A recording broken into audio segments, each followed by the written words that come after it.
কর্ণফুলী নদী বাংলাদেশের প্রধান নদীগুলোর মধ্যে অন্যতম একটি প্রধান নদী এই কর্ণফুলী। এই কর্ণফুলী নদীর তীরে অবস্থিত চট্টগ্রাম শহর। কর্ণফুলীর নামটি নিয়ে অনেক মতভেদ দেখা যায়, তবে একটি প্রসিদ্ধ গল্প প্রায় সময়ই আমরা শুনে থাকি।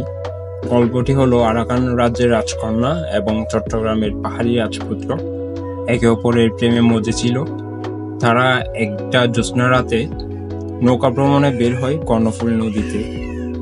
কর্ণফুলী নদীতে তারা নৌকা ভ্রমণ উপভোগ করার সময় হঠাৎ করে রাজকন্যার কানে গুজে দেওয়া ফুল পানিতে পড়ে যায়।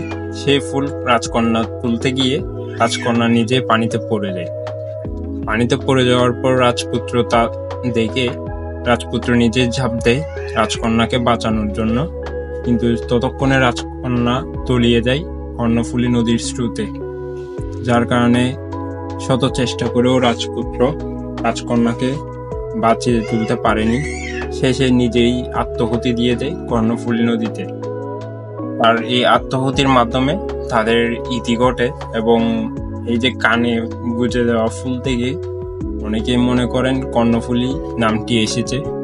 আবার অনেক মতামতও রয়েছে, তবে আমাদের জাতীয় কবি কাজী নজরুল ইসলাম তার কর্ণফুলী কাব্যের মধ্যে এই গল্পটি নিয়ে এসেছিলেন তিনি, যে কবে কার কানফুলকুলি পড়ে গিয়েছিল এই কর্ণফুলী নদীতে, সেই থেকে কর্ণফুলী নদীর উৎপত্তি।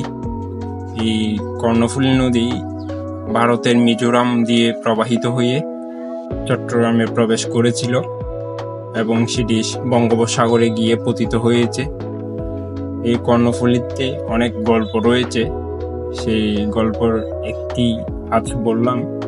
পরবর্তী গল্প নিয়ে পরবর্তীতে আরো ভিডিও নিয়ে আসবো ইনশাআল্লাহ। ততক্ষণে সাথে থাকুন।